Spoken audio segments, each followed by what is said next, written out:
Smith. Good afternoon. I'd like to follow up on one of the lines of questions from Mr. Menendez. You've testified today that in the wake of the CSRB report that Microsoft is committed to prioritizing security first over product and feature development.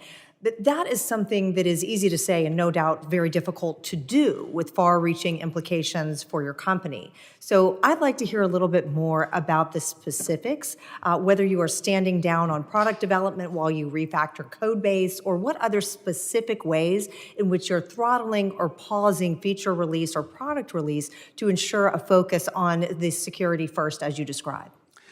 It's a really good question, and I would answer it in two parts. First, in the short term, yes, we have reallocated resources, we've moved people, we've told them to reprioritize, and by definition, that means that other things may have slowed down or stopped, so this can speed up, and that's the right thing to do.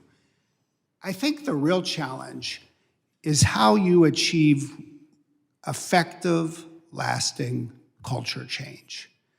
This is true in any organization, and especially when you have a company like ours. We have 225,924 employees. This has to be real and reach every one of them. And we're calling on a lot of what we've learned as a company the last decade. We've gone through a lot of culture change, and I think people feel it's benefited us well. I think you define a North Star, which is this notion of do security first. You then have to change your accountability mechanisms, and that's why compensation is so important. But fundamentally, what we're really gravitating towards is to treat security as the highest priority in quality. So would it be correct to say, then, that you've reallocated people and resources in furtherance of that objective? Yes. And has it also affected your revenue projections, I would think? I would say so far I'm not aware of it changing any of our revenue projections. Let me just put it this way. I was in Stockholm last Monday. This is a country that, as you know, has just joined NATO. And I met with about 25 customers, government customers, corporate customers. And what I found was really interesting. They asked a lot of tough questions, as you all are. Bad news for the folks who want to sell Plan B, they don't want to switch. They want us to get it right. And we have to get it right to deserve their business. But I think they see that we really are committed to doing that. I know it's come up a couple of times today, but I'd like to return to a discussion of the recently released recall feature. Yeah. You mentioned security by default, but that endeavor is something that, if I understand correctly, presented a security exposure for users who might not have understood the nature of how it operated. So I'd like to hear more about how the status of that product rollout and how it is consistent with the security first approach and what's being done to make sure users are aware of the potential exposures or risks from using it. Yeah, I think I would start with this product hasn't yet been launched, the feature hasn't yet been finished, and we've had a process to share information and take lots of feedback. We've designed it so it's off by default, so that people have to choose to turn it on, and we can share information with them before they make that decision. We've designed the feature so that the information always stays on one's own PC. It doesn't go to Microsoft, it doesn't go anywhere else. We've combined it with a hardening of the security in Windows for every part of the computer, and not just this feature alone. And then we've added additional features that encrypt data, that decrypt it just in time. So we're trying to take a very comprehensive approach to addressing all of the security and privacy issues as well.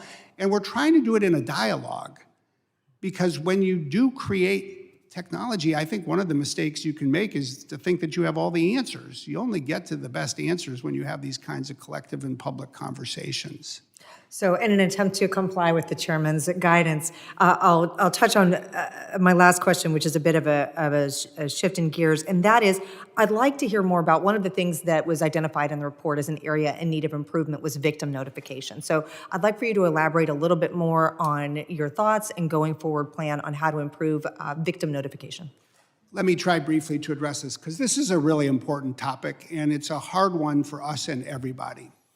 When we find that someone has been a victim of an attack, it doesn't mean that the fault was ours, it's just that our threat detection system may have found it. We need to let them know. Well, how do you let somebody know? If it's an enterprise, we probably have a connection. There's probably somebody there we can call. But if it's a consumer, like a consumer-based email system, we don't necessarily know who the human is. We just have an email address. So we send an email. There was a member of Congress we sent an email to last year. That member of Congress did what you sort of expect. They said, well, that's not really Microsoft, is it? It's spam.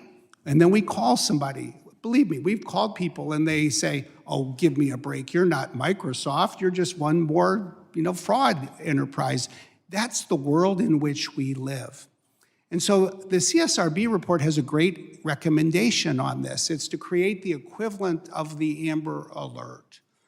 But it will require support from Congress, that CISA lead this, that the tech sector and probably the telecommunications companies and the phone makers and the phone operating system makers all come together. This would be a huge step forward. Gentlelady,